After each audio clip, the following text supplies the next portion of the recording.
안녕하세요. 안녕하십니까. 유여의 법법법입니다. 맛있는 아이스크림을 두고 법법법을 찍어야 되겠습니다. 네. 박사님, 있잖아요. 혹시 박유천 사건 아세요? 잘 알죠. 네. 네. 박유천 사건에서 제가 오늘 법법법에서 뭘 다루게요? 뭐를 다룰까요? 왜 고소녀가 연달아 4명이 나왔냐? 왜 화장실인가? 명예훼손인가? 예. 왜 화장실인가? 이런 거 아니 제가 뭐 그는 뭐 아니 그렇다 치고 어떤 게 쟁점입니까? 이번에 박유천이 이런 얘기를 했습니다. 고소장을 공개하라. 아, 그것도 정보 공개 대상이 되나요? 그러니까 그 얘기를 하고 싶은 거예요. 네. 고소장이 공개 대상이라고 생각하세요? 아니라고 생각하세요? 그러니까 여기서 말하는 고소장이라는 것은 박유천을 고소한 고소녀들이 쓴 그렇죠. 아니면 혹은 고소녀들이 경찰서에 가서 이렇게 고소합니다라고 해서 경찰서에서 쓴 어쨌거나 네. 같은 거예요. 네. 그러니까 고소장이 접수되었습니다 하는 그 네. 고소장 검찰에 가서 할 수도 있고 경찰에 가서 할 수도 있는데 저는 공개 대상이 아닌 것 같아요. 왜요? 왜냐면은 고소장에 무슨 내용이 있나를 보고 준비하니까. 대응할 수 있으니까. 준비하니까 네. 그러니까 수사에 방해가 된다. 그렇죠. 그렇죠? 네. 그러니까 진실을 조금 본인한테 유리한 쪽으로 희석시키는데 네. 그러니까 진실은 하나지만 그 진실이 드러나는 것을 조금 방해할 수도 있기 때문에. 근데 이번에 박유천이 이제 4번째 여자가 고소를 하지 않았습니까? 네. 그러니까 사실 박유천 사건이 발생하면서 사람들이 되게 좀 재밌어하고 있어요. 어쨌거나 인기 연예인의 사생활은 흥미의 대상이니까요. 그것뿐만이 아니죠. 네. 사탕까지 나왔다는 거. 음. 그리고 이게 계속 시리즈가 화장실 시리즈라는 거. 네. 왜 사람들이 약간 재밌어하는 얘기가 있잖아요. 뭐 화장실, 뭐 빵구 이런 얘기는 좀 재밌어 하잖아요. 아무튼 조금 뭐랄까 뭐 연예인의 네. 사생활은 근데 이 항상, 사건은 네. 이러나 저러나 누가 손해게요? 이게 박유천 씨 손해 아닌가요? 그렇죠. 왜? 일단 잃을 게 많고 아니요. 그렇게 구체적으로 할 거 없이 네. 성매매 한 건 맞잖아요. 그러니까 성매매한 사실은 본인도 인정한 거니까. 그렇죠. 네. 그러니까 이런들 저런들 성매매는 맞다는 거죠. 네. 근데 여기에서 갑자기 박유천이 4번째에서 고소장 공개 청구를 했습니다. 아 그거는 좀 아닌 것 같네요. 그런데 박사님은 아까 고소장은 공개 안 해도 될 거라고 했잖아요. 네. 아닙니다. 아, 해야 됩니까? 고소장도 네. 원칙적으로 정보 공개 대상이다. 제한 사유가 없다면 공개해야 한다라는 헌법재판소 결정이 이미 2003년 3월 27일자 아. 10년이나 지나서 있습니다. 아 그게 본인과 관련된 거기 때문에. 그럼요. 네. 왜냐하면 본인이 청구하면은 그 내용이 무엇인지 알아야 되고 방어권이 있어야 되니까 있어야 반드시 공개해야 된다라는 아 것이. 그렇군요. 방어권. 네. 그럼요. 방어권은 뭐 기본권이니까요. 네, 헌법재판소의 네. 입장입니다. 네. 그럼에도 불구하고 10년 전에 그런 결정이 있었음에도 불구하고 아직도 정보 공개 청구를 해야 볼 수 있고 네. 더 중요한 것은 안 보여주는 경우가 많아요. 보여달라고 해도 안 보여주는 경우가 많아요. 그래서 사실 박사님 입장에서 고소를 당했다고 생각해봐요. 네. 내가 뭘로 고소당했는지 정확하게 구체적 사실을 적시해야 되지 않겠어요? 그렇죠. 아까는 또 아니, 아니라면서 아까는 또 박사님이 고소장 아니, 보여주면 그러니까 안 된다고 했잖아요. 그거는 그러니까 순간적으로 입장이 바뀌었는데 이게 이제 남의 입장이랑 제 입장이 아니, 되니까 확 달라지는데. 조금 전에까지 아니, 그러니까 아까 그거는 보여달라고 하면 안 됩니다. 정정하겠습니다. 그러니까 아까 경우에는 제가 이게 박유천 씨 경우가 아니고 일반적으로 누가 범법자인 게 확실하다 네. 했을 경우를 은연중에 상정했던 것 같아요. 그렇죠. 근데 네. 갑자기 본인이 되니까 어때요? 그러니까 이거는 공개하는 게 맞다. 그렇죠. 네. 이게 사람이 참 희한한 게 남의 문제일 때는 굉장히 냉정하게 대답을 해요. 네. 아, 본인 문제가 되니까. 그거는 범죄죠. 근데 범죄 네. 수사하면 안 돼. 이래. 근데 갑자기 너라면 이러면 갑자기 그거 내가 봐야지. 그렇습니다. 네. 근데 고소장이라는 게 어느 날 갑자기 내가 받았는데 난 내가 뭘 잘못했는지 정확하게 모를 때가 있어요. 네. 근데 고소장 내용을 보면은 구체적으로 내가 무슨 혐의로 조사를 받는지 정확하게 나와 있거든요.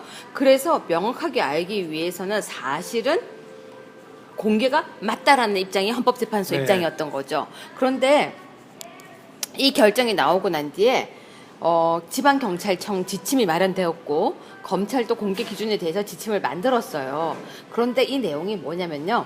수사 비밀에 해당하는 고소 내용은 절대로 공개할 수 없다라고 보이는 경찰 담당자도 있어요. 네. 즉 그때 다르게 적용되는 거예요. 이게 문제라는 거예요. 차라리 공개 기준이 모두가 명확하게 돼 있으면 되는데 어떤 데서는 안 하겠다, 네. 어떤 데서는 하겠다. 명확한 그 기준이 무엇이냐가 사실은 저는 궁금하다는 거예요.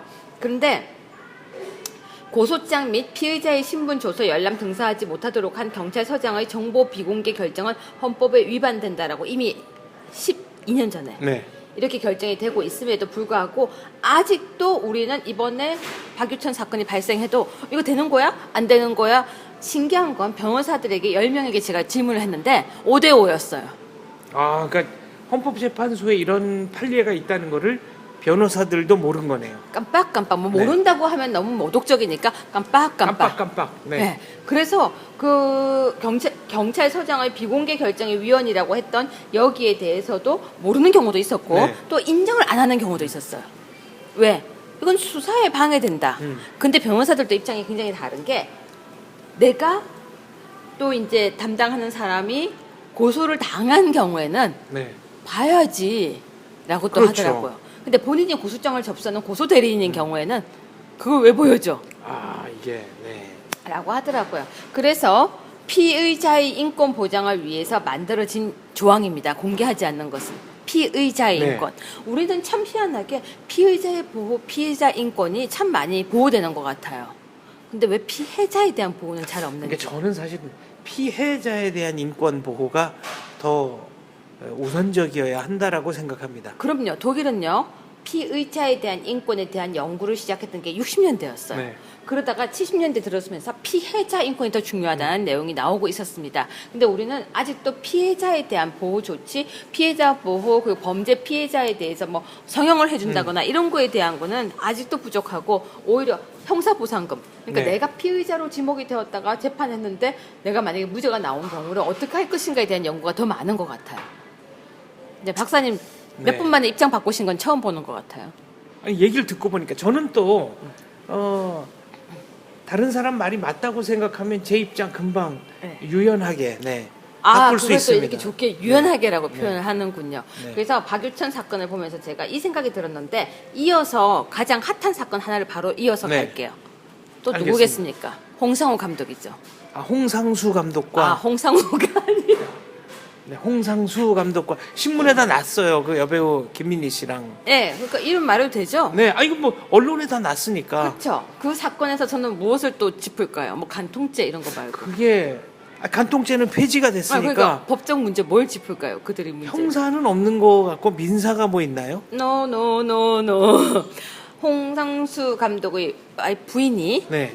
모 여성지에 인터뷰를 했다라고 하면서 카카오톡이 짜집기해서 카카오톡에 네. 올라왔었습니다. 근데 그게 엠바고식으로 그러니까 공개하지 말라라고 했던 거래요. 아 누가요? 그 부인이. 홍 감독 부인이. 예. 아 그러니까 홍 감독 부인과 그 김민희 씨의 어머니 사이에 오간 카톡을 말씀하시는 그렇죠. 건가요? 네. 근데 공개가 됐잖아요. 그게 다 뭐 났어요. 뭐 근데 짜집기라고도 하고 아니라고도 하는 얘기가 나오는데 네. 언론중재위에 제소를 했대요. 제소를 할 거래요. 근데 여기서 네. 그러면 박사님 만약에 기자가 그런 얘기를 들었으면 그걸 공개를 하는 게 맞을까요? 안 하는 게 맞을까요? 이거는 여기서는 또 대립되는 게 있죠. 네. 독자의 알 권리와 네. 그들이 숨기고 싶은 마음. 근데 되게 기자들은 이제 특종 욕심에. 예. 네. 근데 엠바고가 요청이 되잖아요. 네. 그럼 엠바고가 요청되면 기자가 지켜야 하는 게 맞을까요? 아닐까요? 엠바고가 당장 지금 미국 법원에 판례가 있는 것 같은데요. 그 엠바고 요청이 국가 안위에 직접적이고 즉각적인 영향을 줄 수 있다 그러면 엠바고는 지키는 게 맞고 그 이외의 경우라면 엠바고는 그럼 엠바고를 지키지 않으면 어떤 형사적 처벌을 받을까요? 지금 말한 국가적 안위 상황에 그거 대한- 말고, 그거 말고 이런 사안이라든지 모르겠는데요. 법으로는 없어요. 그러니까 개인 간의 윤리 일을- 강령에만 있을 뿐이에요. 네. 뭐 신문사 무슨 기자 윤리 강령. 그래서 언론 중재위가 나서서 중재를 하는 것밖에 없습니다. 네. 그러면 그걸로 끝일까요? 또 뭐가 있나요? 민사적으로 민사소송. 손해배상. 네. 형사적으로 뭐가 있을까요? 형사적으로는 명예훼손. 명예훼손. 네. 네. 그러니까 참 저도 엠바고에 대해서 많이 생각을 해봤어요 이번에. 근데 박사님 말씀이 맞아요. 국가적인 그런 안위나 안보 문제가 아닌 경우에는 엠바고가 윤리적인 문제인 거예요. 윤리 강령인 거예요. 그래서 독재들은 알 권리가 있는 것이죠. 그래서 이때 느낀 것은 얘야 이것은 비밀이야 이야기하지 마를 얘기한 사람이 잘못일까? 그 이야기를 듣고 임금님 귀는 당나귀 귀라고 외친 사람이 잘못일까를 고민해봤습니다. 아, 이거 쉽지 않네요. 박사님은 누가 더 잘못이라고 생각하세요? 글쎄 이게 모르겠네요. 그렇죠. 네. 저도 언론중재위가 뭐라고 이야기를 할지는 모르겠지만 그건 그냥 공고 방안이에요. 그래서 법적 제재는 아닙니다. 하지만 정말로 우리가 이런 말 있잖아요. 전달한 사람이 더 잘못인가? 처음부터 말하지 말라고 말한 사람이 더 잘못인가라는 얘기가 있는데 진짜 중요한 얘기 같으면 안 하는 게 맞는 것 같아요. 그러니까 기자들은 특종 욕심이 네. 직업적으로 발달한 분들이라 네. 기자들에게 이거 비밀입니다만 엠바고입니다만 이라고 얘기하는 것은 네. 뭐 거의 소용이 없다라는 게 경험칙적으로 밝혀진 사실입니다. 다만 이제 국가에서 엠바고 거는 경우는 요건 좀 얘기가 다르죠. 그건 다르죠. 네. 그러니까 그냥 개인적인. 개인 간에 그러니까 이건 네. 법이 아니고 도덕인 것 같아요. 그래서 두 연예인 사건을 보면서 제가 그 생각이 들었는데 박유천 사건 같은 경우는 공개 신청한 것은 타당하다. 근데 우리가 지금 헌법재판소에서 하고 있는 이 내용들이 결과적으로 잘 안 지키고 네. 있고 정보 공개가 안 되는 사람도 있고 되는 사람도 있는데 저는요 성범죄에 관한 거는 공개가 안 되는 게 좋을 것 같아요. 네. 왜냐면 고소녀의 모든 입장을 그 남자가 다 알 필요는 없을 것 같아요. 그러니까 공개도 고소장 공개도 되는 거가 안 되는 걸 좀 명확하게 했으면 좋겠다. 네.